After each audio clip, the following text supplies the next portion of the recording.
सांप, सर्प, ये तो बहुत देखा है हम लोगों ने, पर पुराणों में इस बात की भी कहानी है कि पहली बार सर्प कहाँ से आए थे। तो एक कहानी है कि ऋषि कश्यप की पत्नियां थीं। एक पत्नी का नाम था कद्रु और दूसरी पत्नी का नाम था विंता। ये लोग ऋषि कश्यप के सारे पूजा पाठ में, तपस्या में उनकी मदद करते थे। एक दिन ऋषि कश्यप ने कहा दोनों से कि आप लोग इतनी मेरी मदद करते हैं, मेरे पूरे पूजा पाठ में मेरी सेवा करते हैं, आप लोग मांगिए आपको क्या वरदान मांगना है। वरदान में कद्रु ने 100 अंडे मांगे। उन्होंने कहा मुझे 100 ऐसे बच्चे चाहिए जो बहुत शक्तिशाली हों और जिनमें विष हो, जिनसे लोग डरें।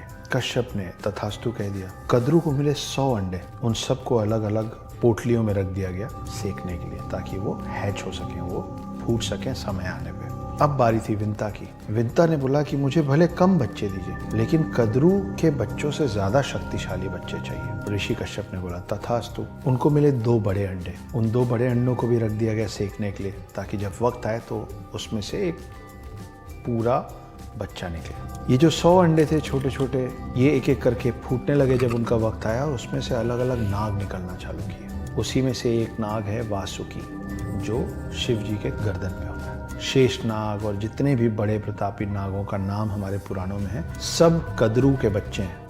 जब एक एक करके ये सारे अंडे फूट रहे थे और एक के पीछे एक नाग निकल रहे थे, तो विंता जो थी कद्रु की बहन, वो अधीर होने लग गई, वो इम्पेशेंट होने लग गई। उनको लगा कि ये हो रहा है, मेरे साथ ऐसा क्यों नहीं हो रहा है। और जब उनसे रहा नहीं गया, तो उन्होंने अपने ही 2 अंडों में से एक अंडे को फोड़ दिया। उस अंडे से जो बच्चा निकला, उसका ऊपर का आधा बॉडी बना था और नीचे का आधा बॉडी अभी बन रहा था, मगर समय के पहले अंडा फोड़ देने के कारण ये अपाहिज रह गया। ये जब निकला तो इतना नाराज़ हुआ और ये बोला कि मैं आपके पास नहीं रुकूंगा, क्योंकि आपने मुझे पूर्ण नहीं होने दिया, और वो चला गया ऊपर।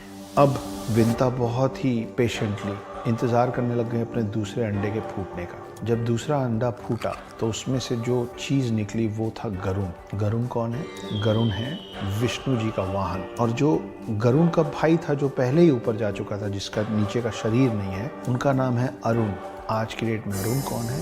सूर्य देव के जो 7 घोड़े हैं, उनका जो रथ है, उस रथ का सारथी जो है वो विष्णु के वाहन गरुण का भाई अरुण है। तो अरुण है सूर्य देव के सारथी और गरुण है विष्णु देव के वाहन। और कद्रु मतलब सारे सांप, और विंता के बेटे मतलब गरुण और अरुण, ये दोनों 2 बहनों के बच्चे हैं। और इनमें बहुत ज़्यादा दुश्मनी है। गरुण जो हैं वो नागों के बगल में खड़े नहीं हो सकते, और नाग गरुण से बहुत ज़्यादा नफरत, घृणा करते हैं। तो ये है कहानी गरुड़ के बनने की और पृथ्वी में पहली बार सांप आने की।